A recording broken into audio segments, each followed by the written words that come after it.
Hello, myself Janmijay Mahato, working in Department of Physics, Jamshedpur Workers College, Jamshedpur.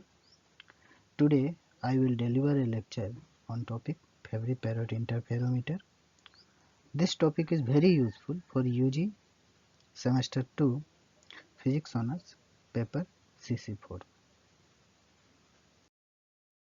So, in Fabry-Perot interferometer, these are the contents. So, first I will discuss about the introduction of Fabry-Perot interferometer. Therefore, we will talk about principle, then the construction, and in last we will discuss about the working of Fabry-Perot interferometer.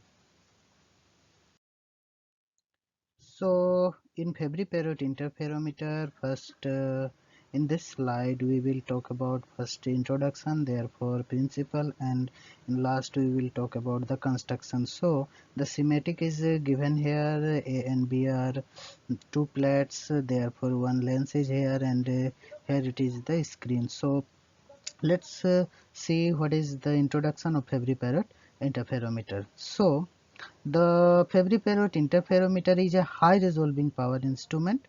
That means Fabry-Perot interferometer में क्या होता है कि इसमें high resolution का जो power instrument होता है, ये एक हाई रेजोल्यूशन वाला पावर इंस्ट्रूमेंट होता है, which makes use of the fringes of equal inclination produced by the transmitted light. और ये क्या करता है, ये यूज करता है जो फ्रिंज को, जिसमें क्या होता है इक्वल इंक्लिनेशन प्रोड्यूस्ड होता है, किससे, by the transmitted light after multiple reflection. और मतलब मल्टीपल रिफ्लेक्शन के चलते जो ट्रांसमिटेड लाइट है ना, वहाँ से जो फ्रिंज प्रोड्यूस्ड होता है उसको ये यूज करता है. और कहाँ से, between two parallel highly reflecting glass plate. तो ये जो है ए और बी जो है ये क्या है, दो हाईली रिफ्लेक्टिंग क्या है, ग्लास प्लेट है. तो यहाँ से इधर सोर्स होता है, यहाँ से सोर्स से क्या होता है, रे आता है, फिर उसके बाद ये रिफ्लेक्टिंग सरफेस से रिफ्लेक्ट होता है, मल्टीपल रिफ्लेक्शन होता है, उसके बाद ये क्या होता है, यहाँ से होते हुए ये क्या होता है, लेंस में जाता है. तो वही चीज यहाँ बोला है कि the Fabry-Perot interferometer is a high resolving power instrument which makes use of the fringes of equal inclination produced by the transmitted light after multiple reflection in an air film between two parallel highly reflecting glass plates. इसके बाद है principal. तो इन Fabry-Perot interferometer both reflected and transmitted beams interfere with each other. तो यहाँ पर जो Fabry-Perot metre में जो होता है, यहाँ पर दोनों रिफ्लेक्टेड और ट्रांसमिटेड बीम जो है ये क्या होता है, एक दूसरे के साथ इंटरफेयर करता है. सो it is usually used in the transmissive mode. तो यानी कि यहाँ ज़्यादातर क्या होता है, हम लोग इसको ट्रांसमिसिव मोड में यूज करते हैं. तो in case of Fabry-Perot interferometer, यानी कि जो Fabry-Perot इंटरफेरोमीटर है, इस केस में क्या होता है कि each wavelength produces its own ring pattern. तो यहाँ पर जो इसका प्रत्येक वेवलेंथ होता है ये क्या है, होता है इसका अलग से रिंग पैटर्न को प्रोड्यूस करता है. And the patterns are separated from each other. और ये जो पैटर्न यहाँ से जो उत्पन्न होते हैं ये क्या होते हैं, एक दूसरे से क्या होते हैं, अलग होते हैं. Therefore, Fabry-Perot interferometer is suitable to study the fine structure of the spectral lines. तो यानी कि जो इसके बाद क्या होता है कि इसी के चलते हम लोग Fabry-Perot इंटरफेरोमीटर को स्टडी के लिए, यानी कि जो फाइन स्ट्रक्चर स्पेक्ट्रल लाइन का जो फाइन स्ट्रक्चर होता है उसको स्टडी करने के लिए हम लोग Fabry-Perot इंटरफेरोमीटर का क्या करते हैं, यूज करते हैं. नेक्स्ट है कंस्ट्रक्शन. तो अब हम लोग देखते हैं कि ये किस तरह से बना होता है.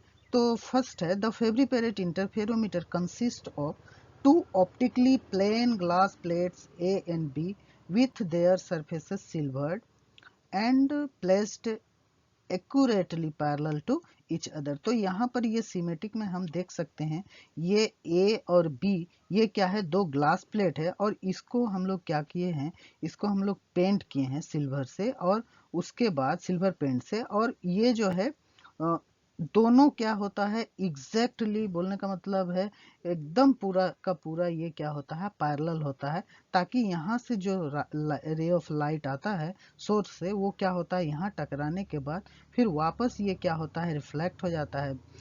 तो यहाँ से ये क्या होता है मल्टीपल रिफ्लेक्शन यहाँ पर होता है। नेक्स्ट है the screws are provided to secure parallelism if disturb. तो यहाँ पर अगर मान लीजिए यहाँ इस ऐसा अरेंजमेंट होता है कि ये स्क्रू से ये अटैच होता है कि अगर मान लीजिए कोई अगर पैरेलल नहीं है तो हम उसको क्या कर सकते हैं पैरेलल इसको स्क्रू की मदद से हम लोग उसको पैरेलल बना सकते हैं। नेक्स्ट है this system is difficult to manufacture and so it is no more in use. यानी कि ये जो सिस्टम है इसको जनरली बनाना थोड़ा सा मुश्किल है, इसीलिए क्या करते हैं हम लोग आजकल इसको जनरली यूज नहीं करते हैं। although both reflected and transmitted beams interfere with each other, so Fabry Perot interferometer is usually used in transmittive mode। तो जैसे कि हम लोग पहले भी इसके बारे में बात कर चुके हैं यहाँ पर कि क्योंकि ये दोनों रिफ्लेक्टेड और ट्रांसमिटेड बीम का यूज करता है ना, इसीलिए हम लोग क्या करते हैं फेवरी पेरोट इंटरफेरोमीटर को हम लोग जनरली ट्रांसमिटिव मोड में हम लोग क्या करते हैं यूज करते हैं। In this slide we will discuss about the working of Fabry Perot interferometer. So if S is a source of monochromatic light, so the schematic is given here. So if here we consider here a source and from where the ray of light comes, and let L1 is a convex lens not shown which makes the ray parallel। तो बोलने का मतलब है कि यहाँ पर इधर कोई सोर्स है एस जहाँ से मोनोक्रोमेटिक लाइट आ रहा है और वहाँ पर जो है हम एक लेंस को लगाए हैं L1 जहाँ से मतलब लाइट जो है वो उसको क्या करता है पैरेलल बनाता है, उसके बाद जो है वो ये स्लिट पे आके टकराता है। तो जिसको कि L1 लेंस को हम यहाँ पर इस फिगर में हम नहीं शो किए हैं। So an incident ray suffers a large number of internal reflections successively at the two silver surface। तो यहाँ पर जैसे A और B दो सिल्वर सरफेस दिया हुआ है, तो जैसे ही यहाँ से रे ऑफ लाइट आता है क्योंकि ये सिल्वर क्या हुआ है तो इससे क्या होता है यहाँ पर ये मल्टीपल रिफ्लेक्शंस यहाँ पर होता है। एट नेक्स्ट है एट ईच रिफ्लेक्शन से small fraction of the light is transmitted also.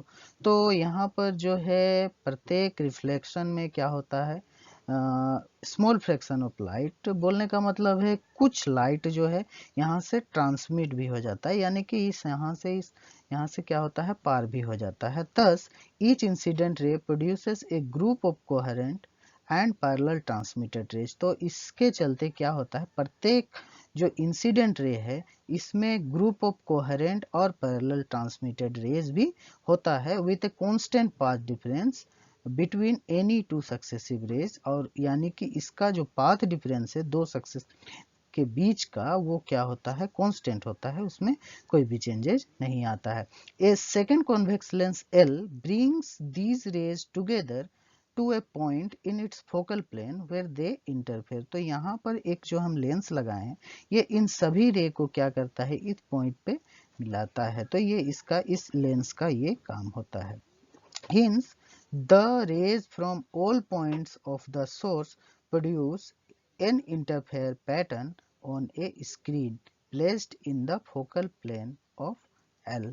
तो यानी कि जितना भी the rays from all the points of source, तो यानी कि जितना भी रे होता है वो क्या होता है प्रोड्यूस एन इंटरफेरेंस पैटर्न, यानी कि इंटरफेरेंस पैटर्न को प्रोड्यूस करता है कहाँ पर इस स्क्रीन पे जो कि हम लोग का यहाँ पर ये रखा हुआ है।